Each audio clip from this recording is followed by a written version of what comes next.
Welcome back to another video. Today we're gonna take off the factory resonators and install this X pipe from SR Performance. By the way, this is 409 stainless steel, and you got your clamps here. Also, we're gonna install this Steeda Ultra G-Track brace, which is basically gonna go under the, let me show you real quick. Well, I'm not gonna get it on the car because it's not on the lift yet, but it's like right here somewhere. It's like a big old beam or square piece of tubing that's connect both sides, almost like the strut char brace that I have on top. You know, it's also going to be supported in the bottom. With that, let's go ahead and put the car up in the air.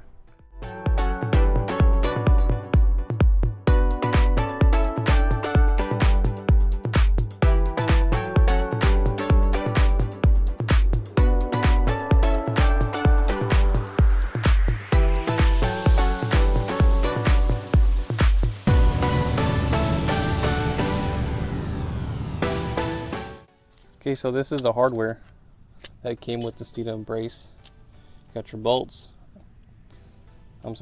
Your bolts, and then you got your nuts. All right, so this is a basic install. It's not too bad. What you do have to make sure is that when you're down there, when you install this brace, there's going to be holes, obviously, that the bolts are going to go through. But there might be like a little snag of metal, which is right here. I broke them off and I threw them up to the side. So these little things right here. And the way to get these out, there's really no trick to it. Or it is kind of tricky. So they're kind of, when they stamp them, they kind of stick out a little bit because, I don't know, for whatever reason. You can use like a little, what's it called? What do you call those things? Oh yeah, a flathead screwdriver. Just kind of like shimmy it out. Move it a little bit until it starts to literally fall off. So once you get those two out, then you're pretty much set to put this thing on. So once you got that out, and the reason for this is because this thing that has to go inside your subframe, and if that's in the way, obviously it's not going to line up to your holes. So you get that. The spacers here, you don't need to use them if you're running long tube headers, depending on whichever brand. They all have different heights. You might need these spacers that go on the top or on the bottom. Yeah, on the bottom, so you can push this downward so you'll get clearance for your headers. But since I don't have any headers, and which I'll probably do in the future, I'm not going to install these, so I'm going to set these aside. Just an FYI for those. So in this case, all I have to do is basically get this bolt. Hold on, show you.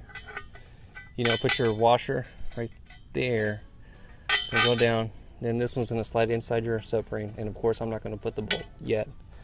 And then you just bolt it up on top. So that's how it basically is going to look like. All right, so let's go ahead and put this bad boy on.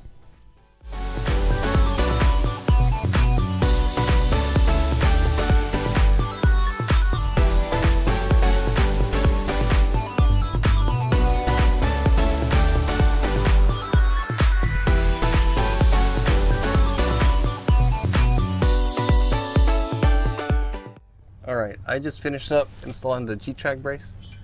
This is how it's going to look like. You got your bolt, washer. Then up here, you're going to have your nut right there. Using, I don't remember the size. I don't know if it's a 21 millimeter. You hold it up here. I used a monkey wrench on top. I just bolted it down. And this is what I was talking about. Remember when I said that you got to fish that little spacer in between your brace, your subframe? You go through this hole. And then, you start here, but you want to break off these tabs. Once you get those off, then you can fish it in there. And once they're gone, they're pretty much not too hard to put in. So you get that side, and on the right side, same thing, bolt, washer, and nut. Once you get that all tightened down, you're pretty much good to go, and this is the end result. I know this is not a really good camera angle because I'm literally about inches away from the brace. My face is about to touch the oil pan, and by the way, this oil pan's freaking hot. Nevertheless, this is the G-Track brace. Next, I'm going to go and install the X pipe. Let's go ahead and do that.